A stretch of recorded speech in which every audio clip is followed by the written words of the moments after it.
Coming up today, fresh from their election success, Korea's opposition parties gathering Gwangju to mark the country's pro-democracy movement. On the other side, infighting is threatening to tear the ruling party apart. South Korea and Japan make progress in their talks on setting up a foundation for the Korean victims of Japan's wartime sexual slavery. First, Korea marks a key anniversary in its transition from military rule to modern-day democracy. We take a look back at the May 18th democratic movement. Stay tuned for these stories and more.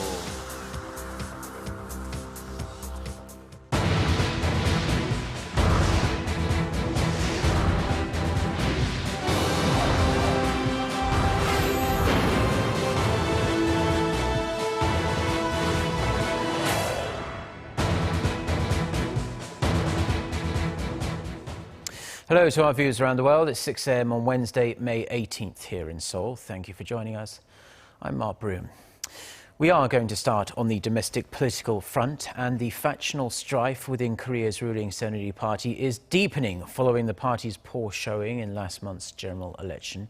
On the opposition side, which outperformed even their own expectations in April's poll, the atmosphere is much better, with both parties joining hands to remember the sacrifices made in the name of democracy in the southwestern city of Gwangju. Our Ji Myung-gil starts us off.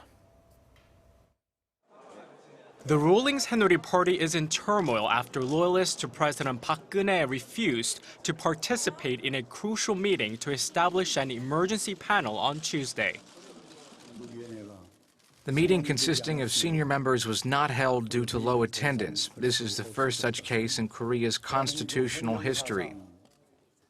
The ruling party is seeking to establish an emergency panel and an innovation committee to lead the party until new leadership is elected to reform the party in the wake of last month's election defeat. However, lawmakers who are outside the pro-Park circle, including Representative Kim Yong-tae, who was expected to lead the party's innovation committee, withdrew his bid to run.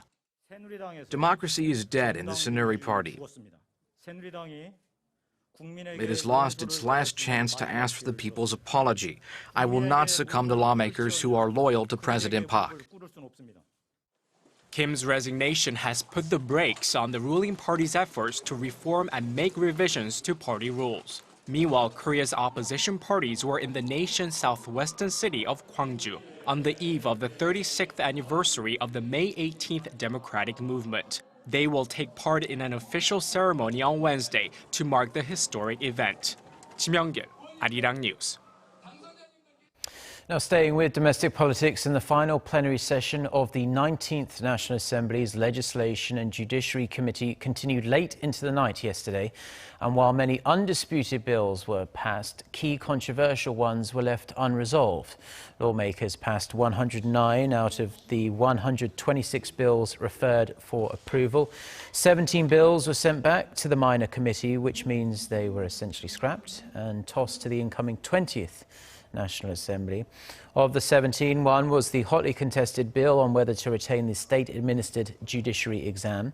A bill on collective legal action surrounding the toxic humidified disinfectant scandal also remains up in the air. Watchers say the lawmakers will face harsh public criticism for their botched handling of the pending bills. 7 consumer products containing banned ingredients will be taken off store shelves in Korea. The products were found to include toxic chemicals like PHMG, which is at the center of public uproar surrounding the British-based firm Oxy Reckitt Benckiser. Lee Min-young with the details. The Environment Ministry has announced it has recalled 7 common household products found to contain banned toxic substances and is barring future sales of the products in Korea. The government also said Tuesday that stocks of the recalled products will be destroyed. They include an antibacterial shoe spray, air conditioner and heater cleaners, and tattoo inks, which were found to contain excessive amounts of chemicals like formaldehyde and chloric acid. This action is the result of a broader government investigation into over 300 products suspected of containing toxins, which have been sold in Korea since July of last year through January. One of the substances on the list was PHMG, a toxic chemical that became notorious after it was found in humidifier sterilizers made by Oxy Reckitt Benckiser. Oxy is facing allegations that their product was responsible for more than 200 deaths over the past 5 years and knew of its dangers, including links to pulmonary inflammation and fibrosis. The ministry also said an investigation of over 15,000 products sold on and offline uncovered numerous labeling violations. Companies should label their products for any toxic materials. They should include a warning statement and list the chemical ingredients. According to our investigation, 62 products violated current labeling standards. The ministry added that it is planning to apply much stricter safety standards to 15 popular consumer products, including detergents, deodorants, and air fresheners, and will expand its investigation to focus on spray products. Lee Min-young, Arirang News. South Korea and Japan held working-level talks on Tuesday on the follow-up measures for their landmark settlement on Japan's wartime sexual slavery. Officials say progress was made during the meeting in Tokyo. Gonsoa has more. Talks between Korea and Japan on the so-called comfort women issue are not over, even though the two sides reached a landmark agreement on it last December. There's still the matter of compensation, 1 billion Japanese yen, or roughly $9 million that Japan promised as part of the deal. The South Korean Foreign Ministry's Director General for Northeast Asian Affairs, Chung Byung-won, and his Japanese counterpart, Kimiru Ishikane, met for closed-door working-level talks in Tokyo on Tuesday. As part of follow-up measures, they focused on ironing out the details of the establishment of a foundation through which the Japanese government would compensate Korean victims. Seoul, which is in charge of this part of the deal, briefed Tokyo on the progress of the project. We explained to the Japanese side how and when a preparatory committee will be established and the timeline for setting up the foundation, which led to deep discussions during the meeting. The spokesperson also reiterated that the ministry still aims to launch the preparatory committee as early as this month. Reporters on site were told that Japan agreed to Korea's plans. An estimated 200,000 women, most of them Korean, were forced into sexual slavery by Japanese soldiers during World War II. On Tuesday, Japanese Asahi Shimbun reported that one victim's testimony was found to be almost identical to other witness accounts, as well as a description of the Japanese military's regulations. Moon Ok-ju, who died in 1996, wrote she had to serve dozens of men of all ranks from morning till night. Kwon-soa, Arirang News. Now, today marks the 36th anniversary of the May 18th pro-democracy movement, a day as important now for Korea as it was more than 3.5 decades ago. The movement laid the groundwork for the democracy South Koreans enjoy today. For more on what unfolded on this day in 1980 in the southwestern city of Gwangju, Shin Se-min reports. It's a day remembered nationwide. For some, it holds bitter memories. For others, honor. Marking the pro-democracy movement that took place on this day 36 years ago, most people are reflecting and reminiscing on the historic event that altered the political and social landscape of Korea. In 1980, public opposition to martial law led student activists in Gwangju to carry out a string of demonstrations, which triggered a campaign to overthrow the authoritarian Chun Doo-han regime. In response, Chun deployed special military forces to suppress civilians and employed brutal force, killing some 200 and wounding countless others. This pro-democracy movement took root, making Gwangju the symbolic center for civil action, and now May 18th is widely remembered as the day that gave birth to democracy in a struggling nation. I come by and see my friends and brothers. We all went through that time together. It's emotional and hard every time I come. For the daughter of May 18th activist, this year's anniversary is all the more poignant. Her father has been in the hospital in critical condition since last November after being knocked to the ground by police water cannons during a government protest. It's an event that cannot be forgotten. And seeing my dad still going through such tough times, I don't have much to say. Here at the Bangwoltong Memorial Cemetery, where the martyrs of the Gwangju pro-democracy movement are laid to rest, visitors create a stone tower to honor the spirits of those who have given their lives for the democracy of the nation. The building of this tower was once stalled for more than 2 decades, but resumed with public support and continues to take shape piece by piece. And now, not only does it represent community, but also the united struggle and the spirit of democracy that Korea continues to benefit from today. Shin Se-min, Arirang News, Gwangju. Now, Indonesian President Joko Widodo visited Korea's Ajou University in Suwon City on Tuesday to share his experience and stories with Korean students. He was greeted by some 500 students, businessmen and officials, including Gyeonggi-do Province Governor Nam Kyung-pil and Suwon City Mayor Yeom Tae-yong.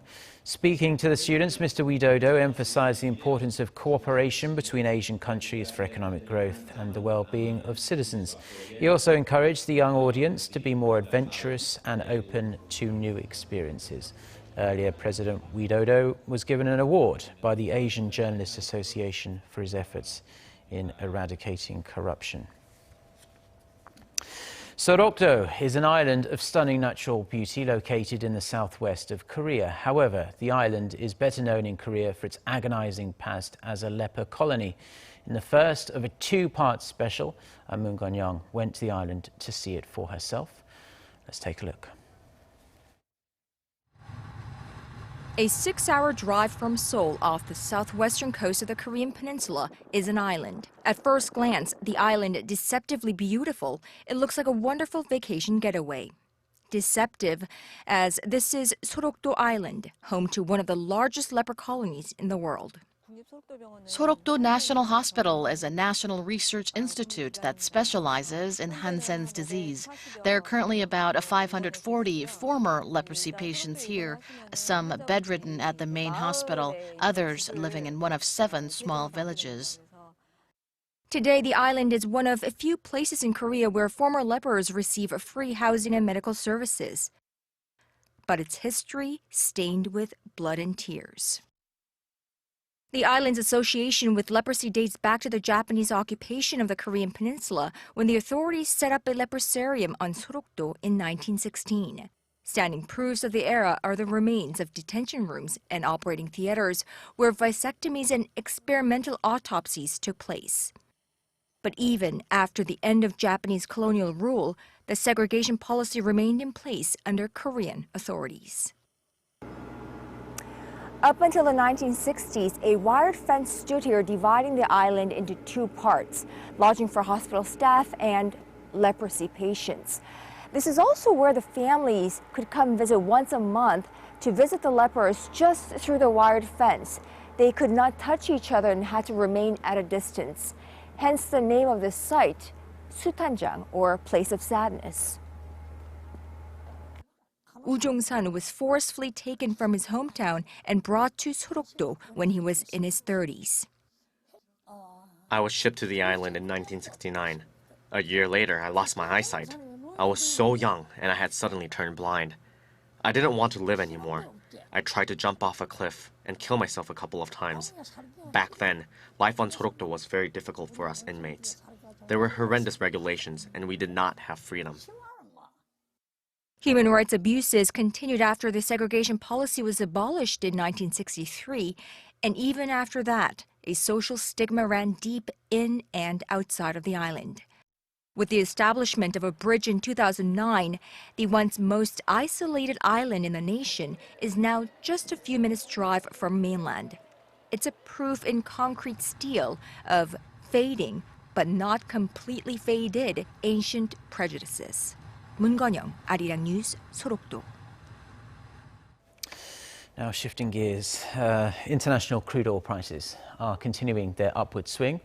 On the New York Mercantile Exchange, West Texas Intermediate for June delivery closed trading at $48.31 a barrel, up 1.2% from Monday, and this is the highest it's been since October 9th last year. On London's futures market, Brent crude for July delivery also closed up at $49.21, up 0.5% from the previous day. Reports about a decline in crude stocks boosted investor sentiment. A Reuters poll of analysts said US crude inventories likely fell for a second straight week last week.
Well, that's all we have for now. I'm Mark Broom. Thank you, as always, for watching. We'll be back throughout the day with more newscasts. So until then, goodbye.